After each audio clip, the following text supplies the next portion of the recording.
Hello, everyone. Happy Friday, and welcome to the Let's Do Video stream. I'm once again solo. My co-host Kelly is out traveling, safely traveling. So we miss you, Kelly.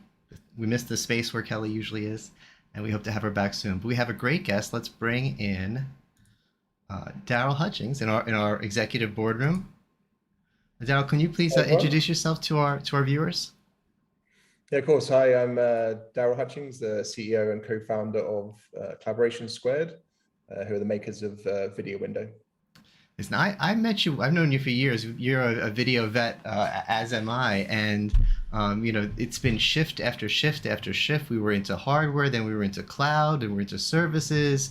And video window is something that you have been working on for some time, and it seems like people have always been interested in it, but they were always kind of a wait and see on it. And now I Mm. feel with the way things are progressing or not progressing to getting back to the office, this might actually be the time. Are people reaching out to you saying, we can't figure out this hybrid thing? Is this the answer? Yeah, exactly. And well, from our perspective, that was a very conscious choice to focus on that. Um, so yeah, for those who don't know, Video Window is the world's first always-on immersive video conferencing portal. And we originally designed it for office common areas, actually. So the idea is you put a device on the wall of one office, put a device on the wall of another office, and then you have this feeling of presence and being connected through to the far side. So there's lots of interesting challenges about why that's different from a traditional video conference service or system, and why you'd want to use this rather than something else. But yeah, during the pandemic, actually even before the pandemic, we had people asking us about what about remote users? Can you bring remote users into this system? And at the time, we were a little bit unsure and weren't sure as to how remote users would feel about being part of these always-on video portals. But yeah, since the pandemic, and obviously as we look forward to hybrid working, yeah, we're getting a lot of demand from organizations of all sizes, large and small, that are really interested in how this can help, and again, why it's different from a traditional meeting service. I think when people first hear always on video, they might go, "Oh no, we're sick of video. We have Zoom fatigue and this fatigue and that fatigue." And I think it's not more video. It's really a different thing. Video meetings, we sit down, we get in front of our camera, we have a meeting, we're focused, we're working on our content or whatever our teamwork is. And yeah, after an hour of a team meeting, whether it's in person or on video, you need a break. This isn't about this. This is about a feeling of connectedness. I've been doing sort of a homegrown video window with one of my teammates for years, where we don't have to do a meeting. We're not working on something together, but we're both working from home. We want to feel like we're part of a team, so we get on video, get on Zoom or whatever, and just leave it up there, mute. And I'm not bothering her. She's not bothering me. Hey, I'm working on this. What do you think about this? No, she's doing her thing. I'm doing my thing. But every once in a while, you look up and I see her there, and I'm like, oh yeah, I'm connected. I'm part of it. And obviously for an office, the idea of it having, it's one thing to see a little picture in picture, a little pip of a person. It's another thing to see a full size. I love the idea of having what looks like a piece of glass on the wall that's a window. If you get the dimensions right, there's something really appealing about that. But that only works in an office. If I have one in my coffee room and you have one in your coffee room, and it looks like the two coffee rooms are connected, you could really trick the mind that way. But how do we do that with remote workers? Yeah, I mean, and that's exactly why we built Video Window Remote, because yeah, like I said, the physical spaces, they're connected with large devices, 65 to 75 inches in landscape mode, and 55 inches in portrait mode. And to your point of making it feel like a window, portrait mode is really interesting, and gives you that super immersive feeling because you feel, and can see the full length of their body, right? So yeah, that's quite a kind of interesting thing and unique again that we do. But for remote users, I mean, the way that we decided to tackle this is by building an app for iOS and Android. So, as you can see here, I have a view into the office from my device, and it's very important in our view to have this on a separate device to your computer. And we do have a video window app for the computer, but the reason we recommend it for remote users to have it separate is because it allows you then to put that device off into the side. So it means that your full attention isn't on it the whole day. And it's there, like you said, to kind of glance over to as and when you want to kind of see that. And if you, for those who know a lot about video window, again, there's lots of privacy controls we have around video window in terms of that, even though the video is on for the duration of the day on the office devices, the audio is off by default, so that there's no background noise and things like that. But again, on remote, we've taken it one step further, and we've also added a video toggle button here. And see if I just turn that off. The point is that even though it's still got the scheduled automatic start, automatic stop for the daily routine, it will only, it's up to the user to decide, well, when do I want to be on video? When am I comfortable being on video and seeing into the space, of which they then just flick the toggle button on, and that allows them to see through. But also the way the UI works is that we have the office space devices that are represented by the squares, and then the remote users that are represented by the circles, and we purposely delineated that so that you can kind of see the difference. And the remote users are only on the stage when they join the audio. So the point being is that, again, as a remote user, you don't feel like you're being watched on the large screen of any other remote user, or obviously the office device. The last thing you want is your head blown up onto the screen if you're not on the audio. So that's why they're always represented in the circles for remote users. So we put a lot of thought into this for how people feel for being in front of these devices, both in office and remote. And so, yeah, that's why, this is very different to meeting services, in my opinion. Yeah, that was one thing that back to when I first came into the industry, I was shocked to learn, and everyone has this experience, is that when you're at home and you connect to the meeting room, it just feels like a normal meeting. You're sitting in front of your desktop, you're looking at your screen, and what you don't realize is you're a giant 20-foot head on a wall somewhere because you're in the boardroom. The first time someone told me that meeting was amazing, I would have been so nervous having my giant 20-foot head on the wall in front of all those execs. I'm like, what are you talking about? What were you watching me on? And he sent me a picture. He's like, this is what you look like. I was like, oh my God. So, sometimes it's appropriate if that's what the meeting's about, but I don't want that all day. I don't want my giant head in the lunchroom somewhere. So exactly. I could see how one of the first questions people would ask would be, can I turn it off when I want to? Or exactly who's going to see me when? So making those things obvious is definitely a good idea for the new users, I would say. I would think once you get comfortable with it, you just leave it on. We made a very conscious choice around the video toggle. It turns off your webcam feed, but it also turns off your inbound video feed. So there's for sure if you're on video or not. There's no confusion about, I've muted my camera, but maybe you haven't. No, with us, there's a very clear distinction between knowing when you're on camera or not. And the audio is off by default, as I mentioned anyway, for both the microphone and the speaker. So yeah, it's a lot of privacy thought goes into this, because again, it's always on video is different and needs to be thought about in a different way. That makes sense. I mean, you could set it so that as a remote person, I could still see when people can't see me. But it's like an intuitive thing as a person. If you can't see me, I can't see you. Like little kids, right? I'm hiding, you can't see me. It feels like, so I think if you set it up so that when I'm muted, when I mute my video, I can't see it in the other direction. Exactly. It feels like it's just closed. Yeah, that's why we call it video window, because it's like a real window. One other thing I like about it is I found it encourages collaboration. Especially because meetings are so stressful. We've had so many meetings. If I'm working on something and working on something new for the website, and I really want to bring in my graphics person here because I want to see if we should change this blue. It has to raise to a certain level of importance before I say, okay, I'm going to send an IM, say, hey, let's do a meeting later. Are you available at 2? Because I don't want to ask that of people. But if I'm in a video window, like that one team member I said that I do our homemade video window with, and I'm working something, it's not as bad to ask her and just say, hey, hello, hey, how's everything going? While we're here, can you jump into this with me for just a second?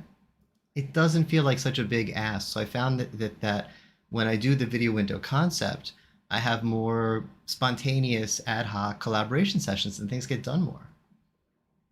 Yeah, absolutely. Do your Yeah, and do your users it's a very say the natural same? experience, and it's the water cooler conversation. That's what people are striving for. And like you said, when it's a formal meeting, they're scheduled in advance and trying to understand people's calendaring systems and that kind of stuff. It feels like a It's lot. complicated.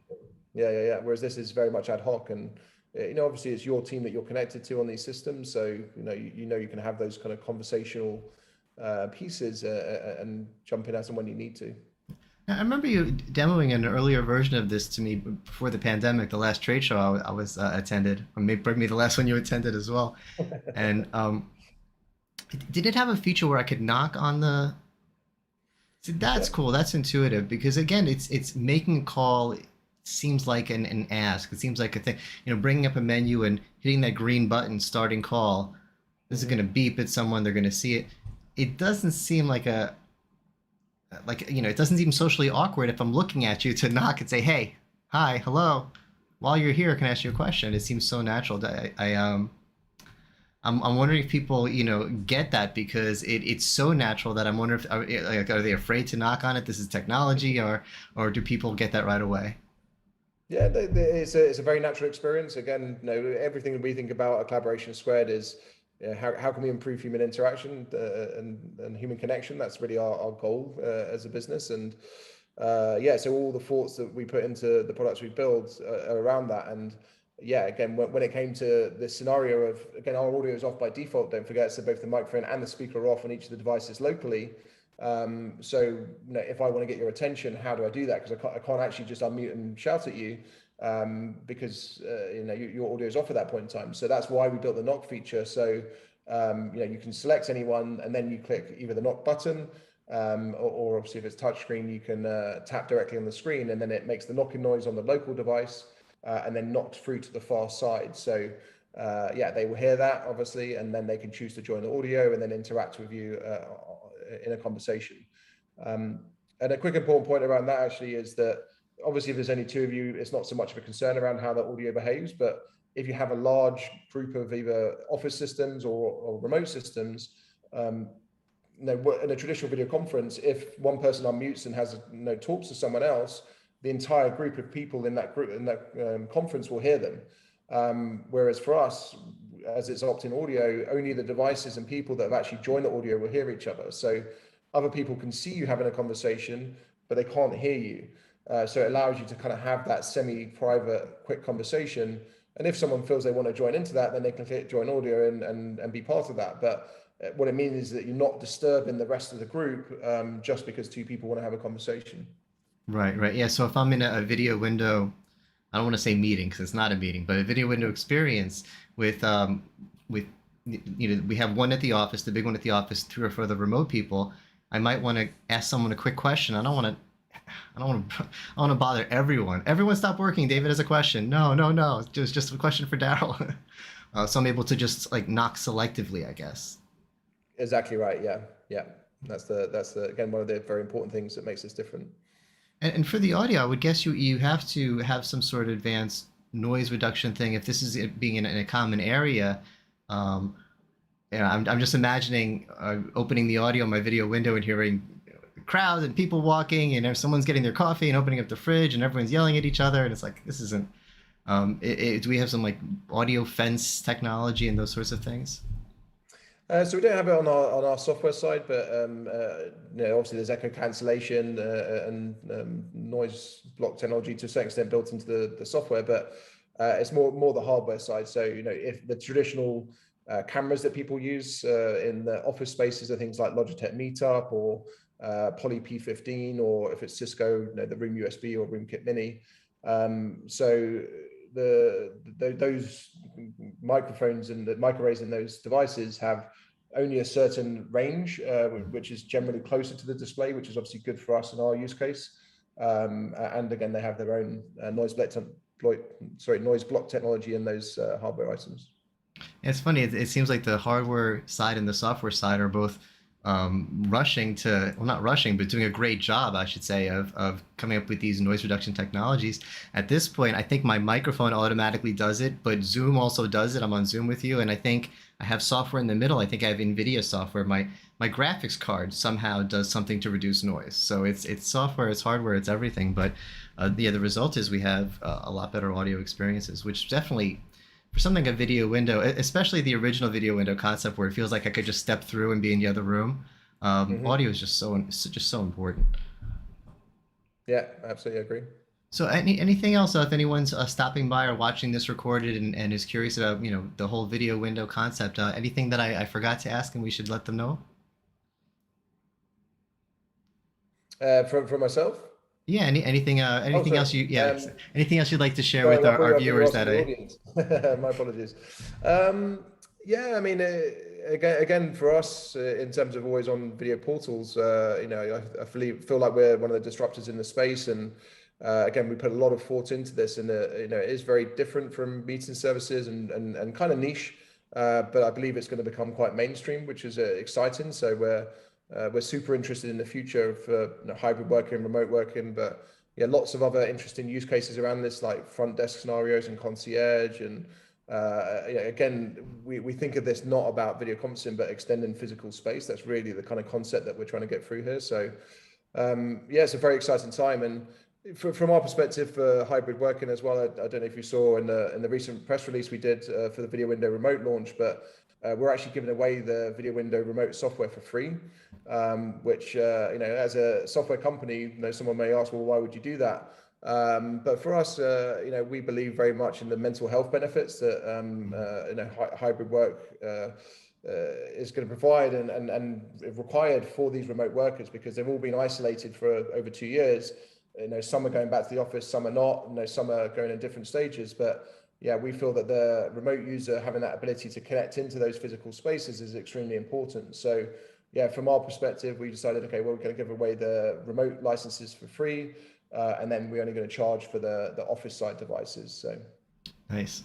Yeah, and I think there's definitely something to be said for the mental health aspect. I just heard that Enterprise Connect is now going all virtual, and I was probably not going to go. I was still on the fence because I could drive there, so I'm like waiting till the last minute to decide. But I was pretty much a no already. But it's frustrating. I want to see some people.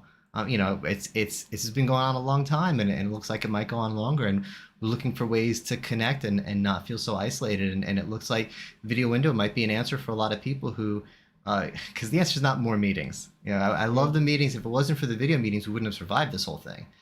So video meetings are great, but the answer to not feeling connected with the team is not more meetings. We're killing our teams with the meetings. So we need something. We need a way to see people. We need a way to stay connected. It's not safe to go there. This might be that answer that hopefully a lot of people are looking for and can give us definitely from a mental health perspective, get rid of that anxiety of, am I part of a team anymore? Do I even have a job? What's going on here? Um, without being 8 hours a day of meetings. So exactly. I hope everyone, if anyone has any questions, you can go to collabsq.com. Collaborationsquared.com for company, and then videowindow.com for the video window service. Great. All right. Thanks so much for joining me, Daryl. It's always great to see you. Yeah, so you too. Take care.